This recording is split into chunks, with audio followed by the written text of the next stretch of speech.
నమస్తే, welcome to frankly with Telakapalli. సమకాలీన రాజకీయ అంశాలు, లేటెస్ట్ పొలిటికల్ అప్డేట్స్ అందించడానికి మనతో పాటుగా సీనియర్ సంపాదకులు తెలకపల్లి రవి గారు సుద్రుగారు. రవి గారు నమస్తే సార్. నమస్తే వర్మ సార్. అందశ్రీ ఇక లేరు, తెలంగాణ వ్యాప్తంగా ఆయనకి నివాళులు అర్పిస్తున్నారు. అందశ్రీకి తెలంగాణ రాష్ట్రానికి ఉన్న అనుబంధాన్ని ఏ రకంగా చూడాలి?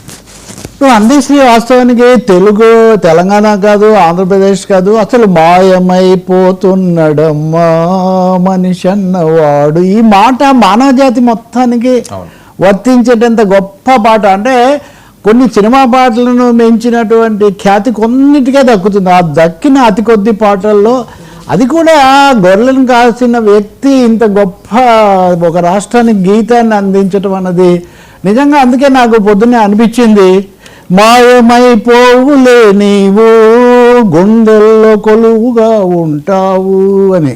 సో మాయమైపోడు అందశ్రీ పాట. ఎందుకంటే మానవత్వం లేనివాడు అన్నాడు. చాలా మందికి అర్థం కాలేదు, మనుషులు లేరు, మనుషులంతా అది కాదు.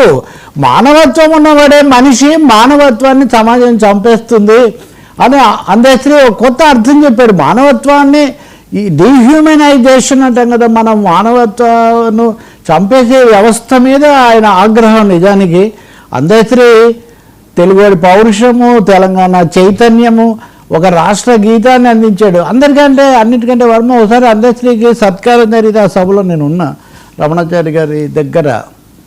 ఆ రోజు నేను అన్నా, ఏ లాంఛనప్రాయమైన చదవని కవి, ప్రజాకవి ఆయన నోరు తెరిస్తే శంకరాచార్యుడి దగ్గర నుంచి అవన్నీ అనర్గళంగా చెప్పేస్తాడు ఆయన. ఎంత సంస్కృతము, లలిత గీతాలు, భావకవిత్వం, ఒకటిగా చాలా భావుకత ఉన్నటువంటి మనిషి. అందుకే నేను సీతారామ శాస్త్రి జనించు ప్రతి శిశుగళమున పలికిన జీవననాద తరంగం చేతన పొందిన స్పందన ధ్వనించు హృదయ మృదంగధ్వానం అనాది గానం ఆది తాళమిది అనంత జీవన గానముగా విశ్వకావ్యమునకిది భాష్యముగా. సో ఇది నేను సహజంగా మనుషుల్లో ఉత్పన్నమయ్యేటటువంటి ప్రతిభ, భావుకత, సృజన శక్తికి అన్నిటినీ మించి ఒక ఉద్యమ చైతన్యానికి ప్రతిబింబం అందశ్రీ. ఎంత సంతోషపడ్డాడంటే సీతారామ శాస్త్రి గారు పాట పాడారు, ఆయనది కూడా చాలా ఇది ఉందని. మనకు అలా చూస్తే తెలంగాణలో గద్దరు, గోరేటి వెంకన్న, అందశ్రీ, ఇంకొంతమంది ఉన్నారు.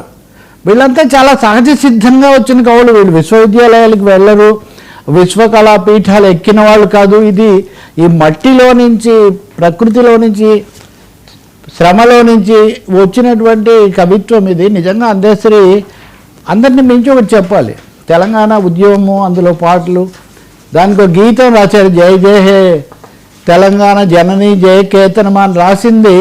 రాష్ట్రం ఏర్పడిన తర్వాత 10 ఏళ్ల వరకు అది గీతం కాలేదు. చాలామంది అనేక పురస్కారాల కోసం, వీటి కోసం అనేక మార్గాలు తొక్కుతుంటారు. కానీ నాకు అందశ్రీ ఎక్కడ నచ్చాడంటే ఆయన ఏ రోజు రాజీ పడలేదు. ఆయన తన గీతం, నేను అడిగా సరే ఎందుకు అవ్వలేదు అని, కొన్ని చరణాలు మార్చాలి అని అడిగారు నన్ను. ఎవరు అడిగారో నేను మీకు చెప్పక్కర్లేదు, నేను ఒప్పుకోలేదు. నేను పలానా స్ఫూర్తితో రాశాను, అది మార్చలేదు అని.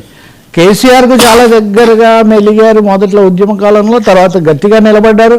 చాలామంది ఉద్యమం తర్వాత కేర్ ఆఫ్ ప్రగతి భవనం లేదా కేర్ ఆఫ్ ఇంకోటి అయ్యారు. కానీ అందశ్రీ మటుకు అందశ్రీగానే ఉన్నాడు. అందశ్రీని తలుచుకొని ఎక్కడ చూసినా కాలర్ ఐడి అండి.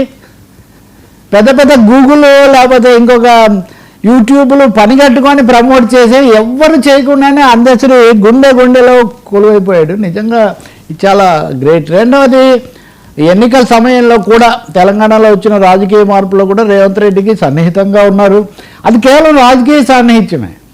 తన అభిప్రాయాలు చాలా నిర్మోహమాటంగా పంచుకున్నారు. వాస్తవంగా చెప్పాలంటే రేవంత్ రెడ్డి విజయానికి కావాల్సిన ఒక సాంస్కృతిక వ్యూహ రచనలో ఆ బృందంలో చాలా కీలక పాత్ర వహించారు.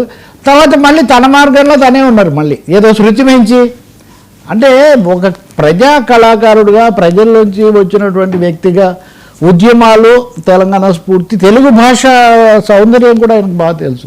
పాల్గొరికి సోమనాథుడు అంటే చెప్పేస్తాడు ఆయన, మీరు ఆశ్చర్యపోతారు.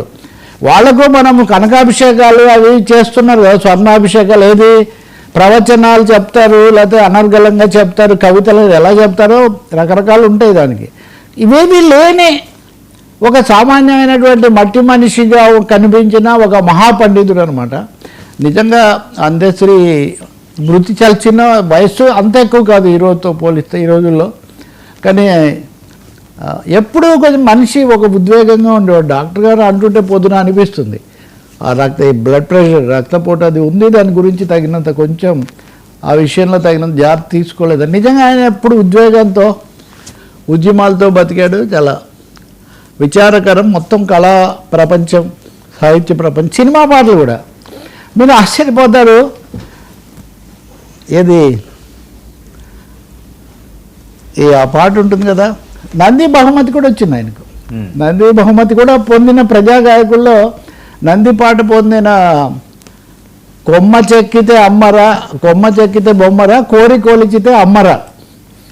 నారాయణ సినిమాలో ఆ పాట, నారాయణమూర్తి సినిమాలో ఒక జానపద కళలు, దైవ భావన, మా మత విశ్వాసాలు వీటన్నిటినీ కలవగలిపినటువంటి ఒక పెద్ద పాట అనమాట.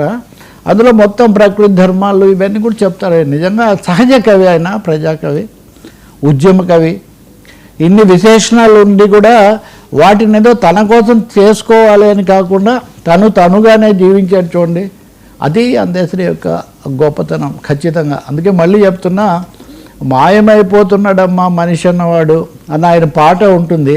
కానీ మాయమైపోకుండా మనసుల్లో అందశ్రీ ఇచ్చినటువంటి ఈ పాట మటుకు పల్లవిస్తూనే ఉంటుంది. మానవత్వాన్ని నిలబెట్టడానికి అది పెనుగులాడుతూనే ఉంటుంది.